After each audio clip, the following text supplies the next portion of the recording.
And a top story for Climate Tracker, at least 3 people have been killed after Typhoon Shanshan slammed into Japan's main southern island of Kyushu early today. Now, authorities are advising thousands of people to evacuate and have issued the highest warning level for wind and storm surges. The weather office said that Japan's most powerful typhoon this year made landfall around 8 a.m. local time, packing gusts of up to 252 kilometers per hour. Kyushu's utility operator said that more than 250,000 households in 7 prefectures are already without power. The utility earlier said that there has been no impact at its Sendai nuclear power plant yet. Now, rain is intensifying not only in Kyushu but also in Shikoku and Tokai regions and elsewhere as warm, moist air flows in. The typhoon, with gusts up to 180 km per hour, was near Unzen City in Nagasaki Prefecture at about 1:45 p.m. local time. Now, it is moving north at about 15 km per hour. Now, according to the weather agency, the storm earlier made landfall near Satsuma Sendai City, located on the southwestern island of Kyushu. The weather office added that the bands of heavy rain clouds have been generated in the northern part of Miyazaki, and heavy rain is falling in the same areas. Bands of heavy rain clouds might also be generated in Kagoshima, including the Amami region. Now, northern Kyushu and Yamaguchi Prefecture in western Honshu are among the other areas. Now, they are at risk of disaster that could sharply rise in these regions. The meteorological agency has said that they have issued an emergency for heavy rain warnings for Kagoshima and Miyazaki. Now, Autojan Toyota has also suspended production at all 14 of its factories in Japan.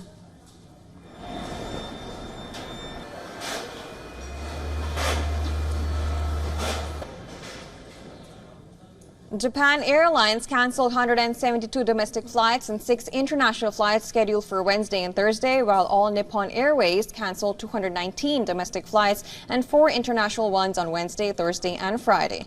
The cancellations affected around 25,000 people. Now, Kyushu Railway said that it is suspending some Shinkansen bullet train services between Kumamoto and Kagoshima from Wednesday night. Now, Japanese rescue personnel managed to remove a survivor from a house damaged in a deadly landslide in central Japan, which was triggered by heavy rain brought by the typhoon. However, 3 members of the family died after the landslide buried the house in Gamagori, a city in central Aichi Prefecture. The deceased included a couple in their 70s as well as their son in his 30s. 2 adult daughters in their 40s survived with injuries. Now, Shanshan comes in the wake of Typhoon Ampil, which disrupted hundreds of flights and trains this month. And Ampil came days after Tropical Storm Maria brought record rains to northern areas.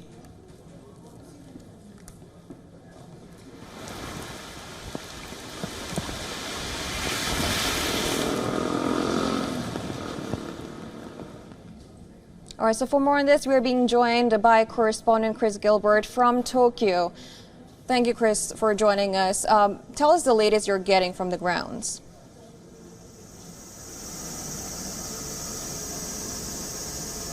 Well, I think you've summarized the entire story very concisely. Those are all the pertinent details at the moment.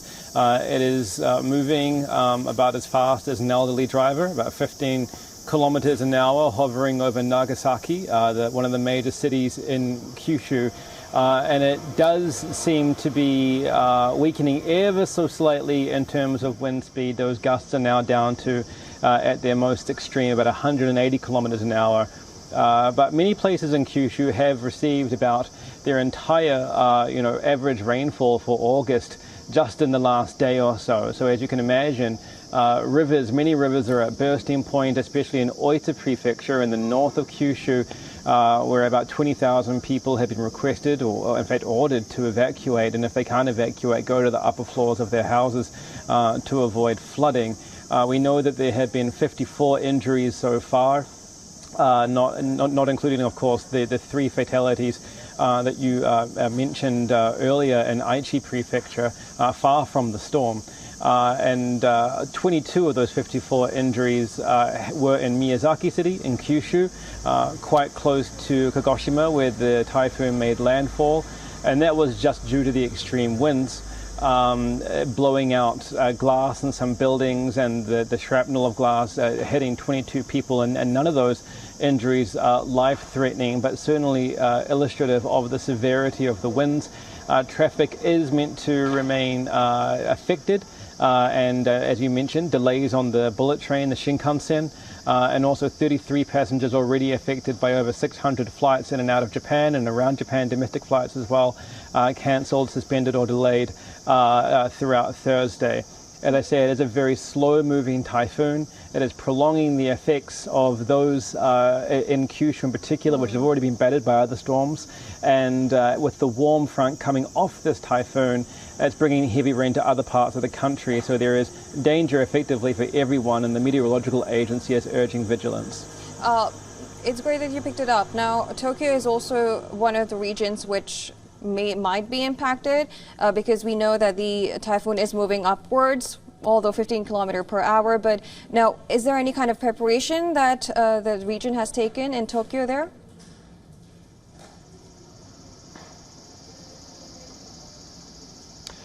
By the time it gets to Tokyo, the forecast is for it to be, it's expected to be downgraded, first of all, to a severe tropical storm and then down to a tropical storm, and is meant to continue weakening over the next couple of days. But as I say, authorities have already been stressing extreme vigilance for everyone in the country, including Tokyo, because of the extreme rain that can be, affecting any area at any given time coming off this typhoon.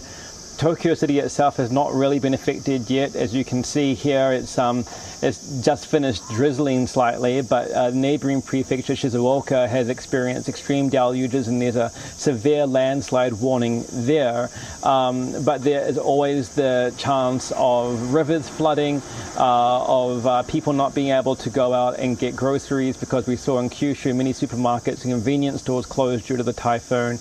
And so authorities are urging people to prepare now, ahead of time. But for the time being, the focus very much is on Kyushu, on Shikoku as well, where the typhoon is heading, and the people of Western Japan who need to get the most assistance possible from officials in response to the most powerful brunt of the storm, which has hit that part of the country. All right, now what about the travel disruptions that, because we know you talked about the Shinkansen, what about the flight operations in the region?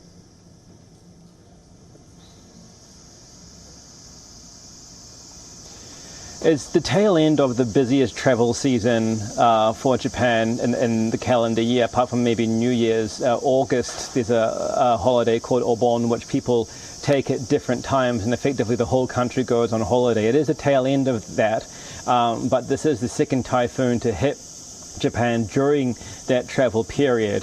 And so 33,000 passengers have been affected so far from cancelled flights. And that is people usually returning back to Tokyo at the end of their summer vacation. And so that has been significantly disruptive. This is going to be something to expect more in the future as well, as global warming intensifies, as ocean surface temperatures heat up. These typhoons for Japan are going to become slower, as we're seeing in this case, more frequent, arriving earlier and more intense. All right, Ashley, rightly said, climate change is impacting such typhoons and hurricanes. Thank you so much, Chris, for joining us and giving all the updates. We'll be tracking the typhoons.